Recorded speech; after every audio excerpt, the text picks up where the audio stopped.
So team, इस session में हम देखने वाले हैं अभी next library, that is a math means module. Library module एक ही होता है, चलिए मैथ, ठीक है। सिंपल बात है, उसको देखते बराबर कोई भी ये समझ जाएगा कि मैथ का मतलब गणित। ऐसा कुछ होगा मॉड्यूल के अंदर जो हमें गणित करने के लिए बहुत ज्यादा हेल्पफुल होगा, करेक्ट है, सिंपल बात है।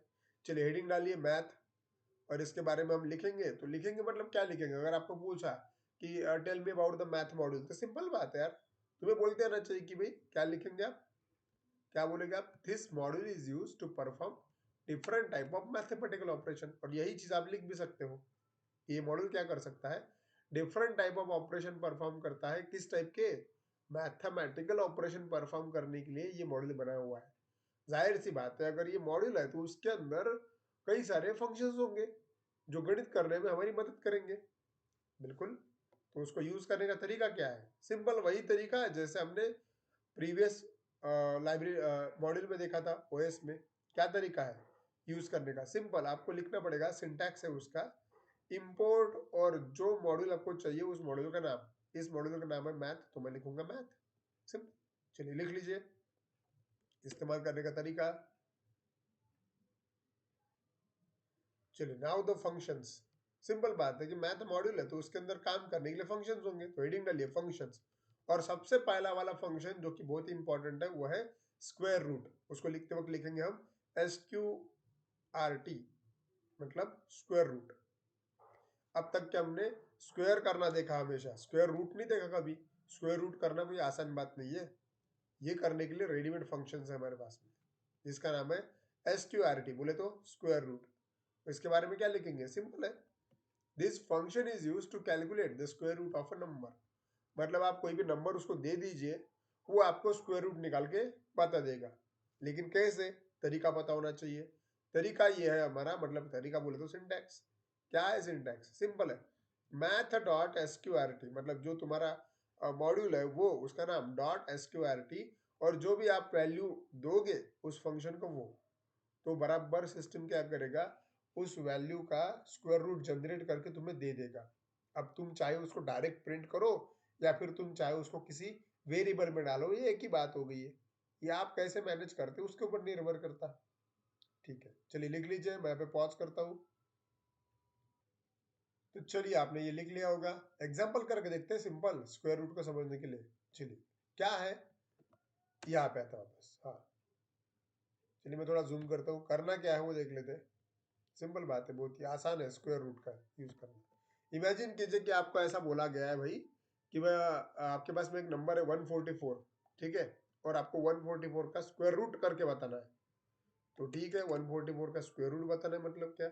अच्छा, जरूरी नहीं है कि आपको हमेशा 144 ही मिलेगा। मान लीजिए कि आपको बोला गया कि कोई भी नंबर रीड कीजिए और उस नंबर का स्क्वायर रूट हमें चाहिए प्रिंट करके। तो ठीक है, यूजर से रीड ही करना है ना, तो एक काम करते हैं, एन नाम का वेरिएबल ले लेते हैं, और यूजर से नंबर रीड करना बोले तो इंटीजर इनपुट, आपको याद होगा। और हम ऐसा कर सकते हैं कि भाई एंटर द नंबर, कि आप एक नंबर डालिए, और जो भी है नंबर किसके अंदर आएगा, एन के अंदर आएगा। मान लीजिए कि एन के अंदर 144 है, ठीक है, और आपको बोला गया कि इसका स्क्वायर रूट कीजिए। तो आप स्क्वायर रूट करेंगे, कैसे करेंगे उसके लिए आप सिंटैक्स याद कीजिए। तो अब हम क्या करेंगे, मुझे सिंपल बात है कि मैथमेटिकल ऑपरेशन परफॉर्म करना है, और मुझे जो स्क्वायर रूट निकालना है वो मैं फंक्शन से निकालूंगा। तो मैं सबसे पहला काम करूंगा कि मैं इंपोर्ट कर लूंगा मैथ को, इंपोर्ट मैथ, ताकि मैं मैथमेटिकल ऑपरेशन परफॉर्म कर सकूं। चलो ये बात हो गई। अब क्या करेंगे हम, मुझे एन का स्क्वायर रूट करना है, मतलब क्या? सिंपल है, मुझे OS dot math, sorry OS dot SQRT, sorry OS नहीं, मैथ डॉट SQRT, और ब्रैकेट में जिसका स्क्वायर रूट निकालना है वो वैल्यू, मुझे एन का स्क्वायर रूट निकालना है। अब इसकी वजह से आंसर आ जाएगा, लेकिन अब ये तुम्हारे हाथ में है कि तुम इसको किसी वेरिएबल में रखना चाहते हो क्या, या फिर डायरेक्ट प्रिंट करना चाहते हो क्या, ये तुम्हारे हाथ में है। आप बोलोगे कि सर एक वेरिएबल ले लीजिए और फिर उस वेरिएबल को प्रिंट कीजिए, कोई बात नहीं, वेरिएबल ले लेते। मान लीजिए कि मैंने SQ नाम का एक वेरिएबल लिया, मतलब स्क्वायर रूट नाम का वेरिएबल ले लिया, ठीक है। तो हम ऐसा भी कर सकते हैं। और प्रिंट कैसे करेंगे, प्रिंट, और मैं लिखूंगा स्क्वायर रूट इज, और किसकी वैल्यू? सिंपल बात है, SQ की वैल्यू। हम ऐसा कर सकते हैं। और आप बोलोगे कि सर हमें वेरिएबल इस्तेमाल नहीं करना, तो कोई प्रॉब्लम नहीं, ये वाला जो आपने लिखा हुआ है वो आपको डायरेक्ट यहाँ पे लिखना पड़ेगा, हो जाएगा। चलिए रन करके देखते हैं प्रोग्राम काम करता है क्या। रन किया, एंटर द नंबर, सबसे पहले पूछ रहे नंबर एंटर कीजिए। 144 टाइप किया मैंने, अच्छा मुझे 14 ही टाइप हो गया मेरे से और एंटर हो गया, तो 3.74 ऐसा आंसर आया। फिर से रन करते हैं, 144 टाइप किया, चलो आंसर दिया उसने 12.0, मतलब एक्चुअली बराबर है, ये 12 का जो है 12 जो है स्क्वायर रूट है 144 का। फिर से रन करते हैं, मान लीजिए कि मेरे पास में नंबर है 625 और मैं एंटर लगाता हूँ, तो मुझे पता है कि भाई 25 का स्क्वायर जो है 625, इसका मतलब 625 का स्क्वायर रूट जो है वो 25 आएगा। ठीक है, और आपने कोई ऑड वैल्यू डाली, मतलब मान लीजिए कि मैं कुछ भी ऐसी वैल्यू डालता हूँ, ये वाली वैल्यू, तो उसका स्क्वायर रूट फिर पॉइंट में आएगा, मतलब फ्रैक्शनल नंबर में आएगा, लेकिन वो आंसर देगा जरूर, ये इसकी खास बात है। ठीक है, चलिए आई होप ये आपको समझ गया होगा। फिर से रन करता हूँ, 144 सिंप्लिसिटी के लिए मैंने ये आउटपुट दिखाया हुआ है। ठीक है, चलिए you can take the screenshot of it. मैं यहाँ पे पॉज करता हूँ। चलिए आगे बढ़ते हैं, ये है square root. Now the next function is ceil. Ceil ये बड़ा ही काम का फंक्शन है, सील।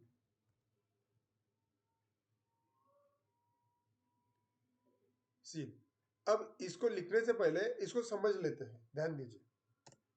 इसके लिए ना एग्जांपल मैंने नीचे दिए हुए हैं, ध्यान दीजिए। इमेजिन कीजिए कि आप कोई दुकान में गए और आप उस दुकान में से कोई चीज आपने खरीदी की है और आपका बिल हुआ इतना 499.69 रुपीज। ठीक है, तो जाहिर सी बात है कि आप उसको कितने रुपए दोगे, आप उसको देने वाले हो 500 रुपए, और आप उससे वापस कुछ लोगे क्या? नहीं, तुम उससे वापस कुछ भी नहीं लोगे। इस एग्जाम्पल में देखिए, आपने इसको कई बार देखा होगा, रियल लाइफ में आपके साथ में हुआ होगा। 499 रुपीज की कोई चीज है आपने 500 रुपए दे दिया या फिर समथिंग रुपीज दे दिया, तो आप उसको राउंड अप किया आपने वहां पे। ठीक है, देखो यहाँ पे दूसरा एग्जाम्पल, 299.95 रुपीज की चीज है, आप डायरेक्टली उसको 300 रुपए दे दोगे। ठीक है, इवन आपने 299.5 पैसे का भी चीज होगा तो भी आप उसको 300 रुपए दे दोगे। क्यों? क्योंकि तुम्हें पता है कि भाई इसमें से वापस कुछ नहीं आने वाला, ये पैसे में क्या मतलब पॉइंट पैसे में क्या वापस लूंगा, और वो दुकानदार देगा भी कैसे। तो इस चीज को बोलते हैं राउंड अप करना। तो बिलिंग सिस्टम जब बनते हैं, खासकर मॉल बिलिंग सिस्टम, कोई किसी दुकान का बिलिंग सिस्टम, तब उस सॉफ्टवेयर में इन चीजों की जरूरत बहुत ज्यादा होती है। तो इसको समझेंगे कैसे? देखो सिंपल बात है, अगर आपको कोई वैल्यू है आपके पास में, इस वैल्यू को आपको अब नियरेस्ट अपवर्ड इंटीजर में राउंड अप करना है। जैसे कि देखो 500 जो है ये 499.69 का सबसे नियरेस्ट नंबर है इंटीजर टाइप का। इस प्रकार से अगर आपको राउंड अप करना है, इंक्रीमेंटली राउंड अप करना है, तब आपको जो काम में फंक्शन आता है वो फंक्शन होता है सील फंक्शन। सील फंक्शन की वजह से क्या होता है, वैल्यू राउंड अप की जाती है कहाँ पे? Nearest integer number. देखो जैसे कि यहाँ पे दूसरा एग्जांपल 299.95 लिया गया है, इसका ऊपर जो इंटीजर नंबर है वो सिंपल बात है, वो 300 है। तो ऐसा जब करना होता है आपको कि भाई राउंड ऑफ कर दो वैल्यू को ऑटोमेटिकली, तो आपको सील फंक्शन का इस्तेमाल करना पड़ता है। ठीक है, तो चलिए लिखते हैं इसके बारे में। Ceil, this function is used to round off to the nearest upward integer number. This function is used to round off to the nearest upward integer number. मतलब कोई वैल्यू दी गई है आपके पास में और आपको उसको राउंड अप करना है नियरेस्ट अपवर्ड नंबर से, तो आपके दिमाग में आना चाहिए सील फंक्शन से ये पॉसिबल है। और उसका सरल सिंटैक्स है, सरल सिंटैक्स मैथ डॉट सील, और जो आप वैल्यू देना चाहते हो वो आप जो वैल्यू दोगे, उदाहरण के तौर पे आपने अगर 499.16 ये वैल्यू दी, तो तुम्हारा आउटपुट आने वाला है 500। ठीक है, तो उसका एग्जाम्पल नीचे का ही एग्जाम्पल आप लिख लीजिए, इसमें पाईचार में कोई एग्जाम्पल करने की जरूरत है नहीं। हाँ, आप प्रैक्टिस के लिए करके देख सकते हैं। फॉर एग्जाम्पल लिख लीजिए, मैं यहाँ पे पॉज करता हूँ। चलिए आगे बढ़ते हैं। ठीक इसके जैसा ही आपने ये लिख लिया होगा। ठीक इसके जैसे ही और एक एग्जांपल है जिसको बोलते हैं फ्लोर। देखो सील और फ्लोर, इनका एग्जांपल और इनके एग्जांपल आपको बहुत अच्छे समझ में चाहिए। मैं देखो आपको एग्जांपल समझाता हूँ, बाद में हम लिखेंगे, समझिए इस चीज को। देखिए इमेजिन कीजिए कि आप किसी शॉप में से कोई चीज खरीद रहे हो और उस शॉप की वो जो चीज है वो हो गई है 500 रुपए 10 पैसे। ठीक है, तो आप लोग खुद सोचिए कि आप लोग दुकानदार को कितने रुपए देने वाले हो। एकदम सिंपल बात है, तुम लोग यार उसको 500 रुपए दे दोगे और वो दुकानदार भी तुमको ये नहीं बोलेगा कि सर भैया 10 पैसे क्यों नहीं दे रहे हो तुम ये सोचो 10 पैसे देंगे कैसे। समझ में आ रहा है आपको? मेन चीज है यहाँ पे क्या हो जाएगा, इवन दुकानदार भी समझ जाएगा कि वैल्यू को क्या करना पड़ेगा, राउंड अप करना पड़ेगा। लेकिन यहाँ पे वैल्यू को राउंड अप किस प्रकार से किया गया वो समझने की कोशिश कीजिए। आपकी वैल्यू थी 500 रुपए 10 पैसे और यहाँ पे वैल्यू को राउंड अप किया गया, मतलब वैल्यू जो है वो कम, मतलब डाउनवर्ड डायरेक्शन में राउंड अप किया गया इंटीजर को।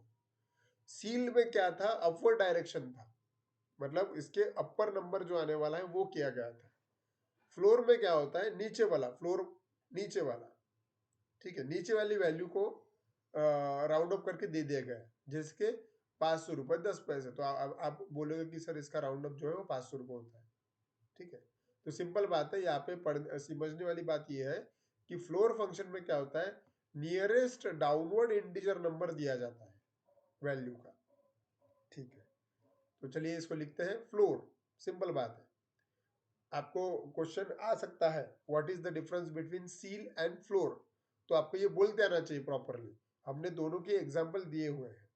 चलिए इसके बारे में अगर पूछा तो हम क्या बोलेंगे, लिखिए this function is use to round off the value to the nearest downward integer number। Simple है, ये फंक्शन ऐसा फंक्शन है जो राउंड अप कर सकता है वैल्यू को, कहाँ पे, नियरेस्ट डाउनवर्ड इंटीजर नंबर, जो पास का छोटा इंटीजर नंबर है। डाउनवर्ड बोला हुआ है यहाँ पे वर्ड, अगर आपको अंडरलाइन करके रखना है तो आप करके रख सकते हो। ये जो नियरेस्ट डाउनवर्ड इंटीजर नंबर है इस लाइन को अंडरलाइन करके रखना, और जो सील में लिखा होगा आप लोगों ने वहां पे भी नियरेस्ट अपवर्ड इंटीजर नंबर ऐसा लिखा होगा, उस चीज को आपने अंडरलाइन करके रखना, जल्दी से समझ में आएगा आपको फर्क। चलिए उसके बाद में हम सिंटैक्स लिखेंगे। सिंटैक्स बड़ा ही आसान है, जैसा सील का था वैसा ही फ्लोर का है। मैथ डॉट फ्लोर, जो वैल्यू तुम दोगे उस वैल्यू का वो क्या कर देगा, राउंड अप कर देगा पास की कोई इंटीजर वैल्यू जो कि डाउनवर्ड डायरेक्शन में आती है, और नीचे एग्जांपल लिखा गया है। आप एक दो एग्जांपल और लिख सकते हैं। मान लीजिए कि आपको 1,000 रुपए हो गए, 1,000.5 पैसे हो गए, तो जाहिर सी बात है कि आप उसको 1,000 रुपए देने वाले हो। वो 5 पैसे कहाँ से लाओगे, तुम भी नहीं ला सकते और ना ही वो दुकानदार ला सकता है। ठीक, इस प्रकार से लिख लीजिए, मैं पॉज करता हूँ। चलिए लिख लिया होगा, आगे बढ़ते हैं। Now the fourth is pi. Mathematical operation है तो पाई आपको मालूम ही होगा। हम कई बार बचपन में तो कई बार हमने इसका सामना किया हुआ है। 3.14 वैल्यू होती है पाई की, तो वो वैल्यू अगर आपको चाहिए रन टाइम तो आप ऐसा इस्तेमाल कर सकते हैं। ठीक है, सिंपल है, लिखिए पाई, पी आई नाम है, मतलब मैथ डॉट पाई ऐसा लिखना पड़ेगा। हाँ लिखिए, this function is use to return the value of pi. कई बार क्या होता है कि भाई हर बार मान लीजिए कि कोई मैथमेटिकल ऑपरेशन है, उसके अंदर ना एग्जैक्टली वैल्यू चाहिए पाई की, एग्जैक्टली वैल्यू। रियलिटी ये है कि एग्जैक्टली वैल्यू पाई की बहुत बड़ी है जो कि यहाँ पे नीचे दी हुई है, और ये हर बार ऐसा लिखना ये कोई मामूली बात नहीं है। तो हर बार ऐसा लिखने की जरूरत नहीं है, आप directly math dot P I इतना भी लिखा तो भी वो वैल्यू ऑटोमेटिक आ जाएगी। जहाँ पे भी आपको उस चीज की जरूरत है, मैथ मतलब पाई की जरूरत है, उस जगह पे आप मैथ डॉट पी आई लिखिए, बड़ा सा नंबर वहां पे ऑटोमेटिक आ जाएगा। ठीक है, और वो नंबर भी मैंने लिख के बता दिया है। ठीक है, चलिए लिखिए। इस्तेमाल करने का तरीका सेम वैसा ही है जैसे मैंने बाकी फंक्शंस यूज किए हैं। चलिए मैं यहाँ पे पॉज करता हूँ, लिख लीजिए। चलिए आगे बढ़ते हैं। मतलब सिंपल है, इसका यूज क्या है, अगर आपको कहीं पे भी मतलब मान लीजिए कि आपको किसी सर्कल का आप एरिया कैलकुलेट कर रहे हो, या फिर कहीं भी आपको ऐसा लग रहा है कि पाई की वैल्यू है आनी चाहिए वहां पे, तो आप पाई की वैल्यू आप 3.14 ऐसा लिखते हो नॉर्मली। लेकिन कभी कभी क्या होता है कि आपको मान लीजिए कि कोई सैटेलाइट वगैरह वाला काम है ना, मतलब जहाँ पे एक्यूरेसी बहुत हाई लेवल पे चाहिए, ऐसे समय पे पाई की आपको एग्जैक्ट वैल्यू चाहिए। अब पाई की एग्जैक्ट वैल्यू इतनी बड़ी है कि हर बार लिखना मुश्किल हो जाएगा। इसलिए आप क्या कर सकते हो, उस जगह पे आपने अगर math.py लिख दिया तो ऑटोमेटिकली ये वैल्यू वहां पे चली जाएगी। ये मैं आपको समझा रहा हूँ, ठीक है। ओके, चलिए आगे बढ़ते हैं। Now the next is power, POW। अब पावर ये जो है ना, ये हमने इससे पहले भी देखा हुआ है। पावर सिंपल है। यहाँ पे मैंने एग्जांपल से समझाने की कोशिश भी की है, चलो समझा देता हूँ मैं पहले आपको। देखो यार, पावर का यूज कैसा है। मान लीजिए कि आपने रेस्ट टू द पावर ये वर्ड सुना हुआ है। मान लीजिए कि आपको ऐसा लिखना है कि 8 रेस्ट टू द पावर 4, ऐसा अगर करना है तो सिंपल सी बात है, इसका मतलब ये होता है कि 8 को 4 बार मल्टीप्लाई करना। करेक्ट। आपने अगर ऐसा लिखा 2 रेस्ट टू द पावर 16, इसका मतलब क्या है, सिंपल बात है, 2 को 16 टाइम मल्टीप्लाई करना। तो ये अगर करना है तो आपके पास में पावर नाम का फंक्शन होता है। आप ऐसा भी कर सकते हो, और आपको मैंने इससे पहले, मतलब जब ऑपरेटर पढ़ाए थे तब आपको मैंने एक एक्स्ट्रा ऑपरेटर भी बताया था जिसका नाम पावर ही था। मतलब डबल एस्टिक करके भी आप ऐसा चीज कर सकते हो। चलिए हम फंक्शन से देख लेते हैं ये चीज कैसे होता है। सिंपल है, देखो ये 8 जो है ये वाली वैल्यू है, ठीक है। और ये जो पावर है, ये जो पावर लिखा है ये वाली वैल्यू है। सिंपल बात है। इसका मतलब क्या, इस सिंटैक्स से आप किसी भी वैल्यू का raised to the power calculate कर सकते हो। चलिए लिख लेते हैं और इसको फिर एग्जांपल से करके देखते हैं। चलिए लिखिए पावर, POW, ठीक है। This function is use to calculate raised to the power value. This function is use to calculate raised to the power value. और कैसे कैलकुलेट करेंगे, उसका सिंटैक्स नीचे दिया गया है। Math dot power value comma उसका पावर लिखना पड़ेगा आपको, रेस्ट टू द पावर जो भी है वो सिंटैक्स। मैं पॉज करता हूं, लिखिए आराम से। तो चलिए इसका एग्जांपल करके देखते हैं, सिंपल एकदम। मैं आया मेरे पाइचार्म में, सबसे पहले मैं लिखूंगा, पहला मेरा स्टेटमेंट वो है इंपोर्ट मैथ, क्योंकि मुझे मैथमेटिकल ऑपरेशन परफॉर्म करना है। क्या करना है, मुझे 8 रेस्ट टू द पावर 4 कितने होते हैं डायरेक्टली प्रिंट करके चाहिए। अब मुझे ये कैलकुलेट करना है तो मुझे लिखना पड़ेगा math dot power 8 raised to the power 4 ना, तो 8 हो गया मेरा value comma raised to the power 4 हो गया। इतना बोलते बराबर क्या हो जाएगा, 8 रेस्ट टू द पावर 4 जो है वो कैलकुलेट हो जाएगा। लेकिन मैं चाहता हूँ कि ये प्रिंट भी हो जाए, जगह पे एक ही लाइन में करना है मुझे, तो मैं ऐसा भी कर सकता हूँ, प्रिंट हो गया और उसको ब्रैकेट में डाल दिया। ऐसा किया तो भी वो डायरेक्ट प्रिंट हो जाएगा। 8 रेस्ट टू द पावर जो आंसर है वो डायरेक्ट आ जाएगा। देखो 8 रेस्ट टू द पावर 4 जो आंसर है वो है 4096.0, ये इसका आंसर है। आप बोलोगे सर थोड़ा इजी कर देते हैं, ठीक है। 2 रेस्ट टू द पावर 3 कर लेते हैं, जो कि समझने में आसान है, ठीक है। चलिए रन किया, देखिए 2 रेस्ट टू द पावर 3 जो है वो 8 होता है, क्योंकि 2 मल्टीप्लाई बाय 2 मल्टीप्लाई बाय 2 इसका आंसर 8 आता है। आप ऐसे भी कर सकते हैं। आप चाहोगे कि सर अगर हमें इसको एक आधे वेरिएबल में डालना होगा तो बिल्कुल डाल सकते हैं, प्रिंट के बाहर वेरिएबल में लीजिए। देखो इसको अगर वेरिएबल में लेना है तो कट किया यहाँ से, यहाँ पे एक आधा वेरिएबल बना लेते हैं n, और उसको वेरिएबल में डाल दो, डन। देखो, और आप बोलोगे सिर्फ प्रिंट कैसे करेंगे, सिंपल है, प्रिंट में मैसेज दे दो पावर इज और किसकी वैल्यू, n की वैल्यू। ये हमने कई बार किया हुआ, ये कोई मतलब बहुत हार्ड काम नहीं है। आपके पास में हमेशा दो ऑप्शन होते हैं, आप कोई भी चीज विथ वेरिएबल भी कर सकते हो, कोई भी चीज विदाउट वेरिएबल भी कर सकते हो। मैंने जगह पे ही दोनों प्रोग्राम विथ वेरिएबल और विदाउट वेरिएबल करके दिखा दिया आपको। चलिए रन करके अगर देखे तो इसका आउटपुट आएगा पावर इज 8, बस इतना ही है। और यहाँ पे और एक चीज है, हमने ऑपरेटर का इस्तेमाल किया तो भी चलेगा, मतलब इजी ऑपरेटर। ये आपको अगर याद होगा कि ये पावर नाम का ऑपरेटर था, तो हमने 8 2 टाइम्स मल्टीप्लीकेशन और 4 ऐसा लिखा तो भी इसका आंसर जो है 8⁴ वो बराबर कैलकुलेट कर लेगा।